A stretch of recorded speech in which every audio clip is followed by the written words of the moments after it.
संस्थान इंदौर ऐसे प्रशासनिक सेवकों को तैयार करने के लिए प्रतिबद्ध है जो विश्व गुरु भारत का नेतृत्व कर सके। विश्व गुरु भारत का अभिप्राय क्या है? एक ऐसा भारत जो सम्राट विक्रम का भारत, एक ऐसा भारत जो राजा भोज का भारत हो, एक ऐसा भारत जो कृष्णदेव राय का भारत हो। ऐसे भारत का नेतृत्व करने के लिए प्रशासनिक सेवकों की आवश्यकता है और ऐसे प्रशासनिक सेवक तैयार करने के लिए वाग्देवी संस्थान प्रतिबद्ध है। जी हाँ, IAS की जो प्रिपरेशन कर रहे हैं, जो तैयारी करने वाले बच्चे हैं, उनमें हमारी संस्कृति हो, हमारे संस्कार हो, हमारी परंपराएं हो, हमारी मान्यताएं हो, उन सब के लिए आप वाग्देवी संस्थान आइए। जय श्री राम।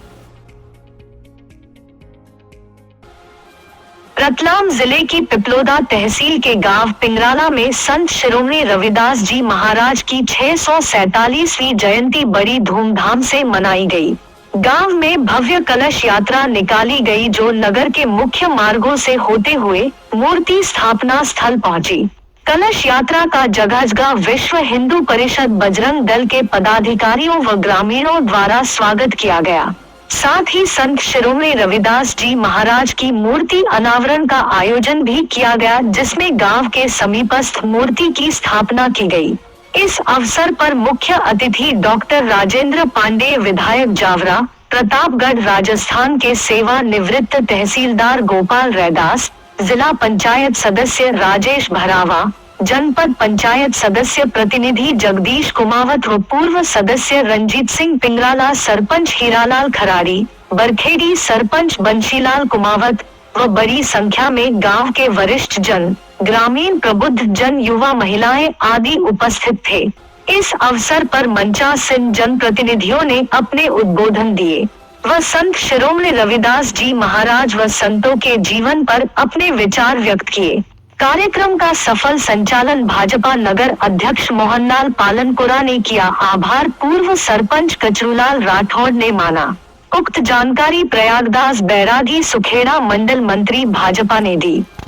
और खासकर मैं कहना चाहूंगा कि शिक्षा पे हमें विशेष रूप से ध्यान देना है। शिक्षा ही हमारा धर्म है, शिक्षा ही हमारा कर्म है और शिक्षा ही हमारी उन्नति है। और अगर देश की प्रगति चाहते हैं, हम देश को एक विश्व में अगर अच्छा नाम चाहते हैं, तो हमें शिक्षा से जोड़ना पड़ेगा। हमारे बच्चों को शिक्षा से जोड़ें। आप लोगों से कहता हूं कि विकास के कार्यों में कोई कमी नहीं रहेगी। डॉक्टर राजेंद्र पांडे जी का हाथ बहुत मजबूत है और इनकी जो हथेली है उसमें बहुत कुछ लिखा, चिंता करने की जरूरत नहीं। इनको अपने को चलाना है और बाकी काम भी चलता रहेगा। और कोषाध्यक्ष का काम भी इनकी सुपुर्द कर दिया अभी सबने, सरकार ने और हमने भी। जो जहाँ जरूरत पड़े, मैं तो बोलता हूँ हम दोनों का काम एक है कि जनता की सेवा करना, पिछड़े को आगे लाना, बच्चों की शिक्षा में कोई कमी हो तो सही करना, कोई अधिकारी कर्मचारी गलत काम कर रहा तो उसको ठीक करना। इन सब चीजों के लिए हमारी जिम्मेदारी है और हमारी जिम्मेदारी निर्वाह करने के लिए हमें एक दूसरे से कभी बात और संवाद भी करना पड़ता है। 10 बार करेंगे। और हमारे साथ में बहुत सारी इस भारतीय संस्कृति के साथ में उन हजारों साल पहले जो छेड़खानी की गई, चाहे वो शब्दों के द्वारा की गई, चाहे हुरों के द्वारा की गई, चाहे मुगलों के द्वारा की गई, चाहे पठानों के द्वारा की गई, चाहे शेखों के द्वारा की गई, चाहे अंग्रेजों के द्वारा की गई, लेकिन हमारी भारतीय संस्कृति क्यों जिंदा है? हमारे भारतीय संस्कार क्यों जिंदा है? हमारी इस ऋषि परंपरा के अनुसार, हमारी इस मुनि परंपरा के अनुसार, हमारे इन गुरुजनों की परंपराओं के अनुसार अगर ऋषियों ने, मुनियों ने, अगर गुरुओं ने जन्म लिया है, हमें निश्चित रूप से इस मनुष्य जीवन में मानना चाहिए कि वे ईश्वर के रूप में हमारे मध्य में आए हैं, हमारे जीवन को धन्य करने के लिए, हमारा जीवन का मार्गदर्शन करने के लिए उनने जन्म लेकर के हमें दिशा दी है। एक ही शब्द में कह दिया था उन्होंने, तो मन चंगा तो कटौती में गंगा। मन से इतनी आराधना अर्चना, मन से बार बार उस परमपिता परमात्मा का पूजन अर्चना, हम धन्य, हमारी संस्कृति धन्य है। राम आएंगे, राम आएंगे, राम आएंगे, शबरी ने अनेक वर्षों तक इंतजार किया। उस शबरी के झूठे बेर खाने का प्रसंग भी हम रामायण में पढ़ते हैं। ये धन्य है हमारी भारतीय संस्कृति, हमारे भारतीय संस्कार, उससे मर्यादा निकल करके आती है। अभी राजेश भरावा जी जिम्मेदारियों की बात कर रहे थे। निश्चित रूप से मनुष्य जीवन में हम सबकी जिम्मेदारी बनती है। ये जो हमारा जन्म हुआ है बिना उद्देश्य के नहीं हुआ है, हम निरुद्देश्य पैदा नहीं हुए हैं।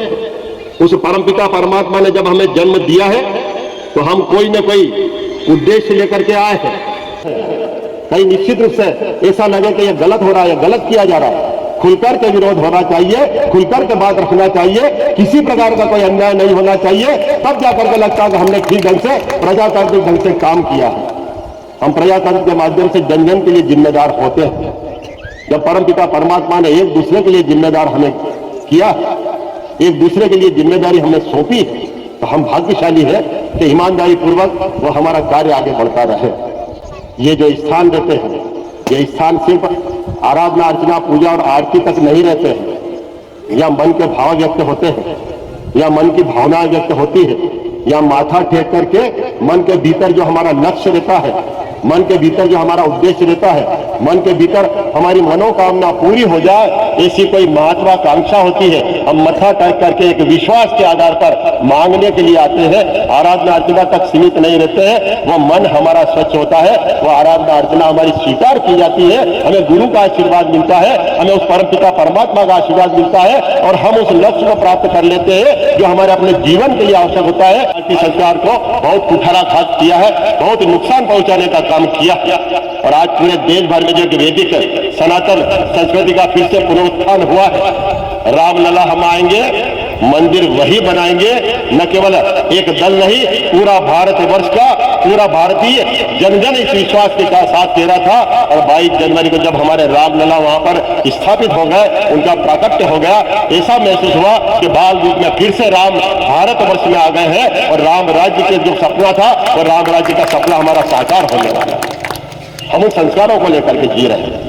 आज इस आयोजन में मुझे भी सम्मिलित होकर के बहुत प्रसन्नता हो रही है।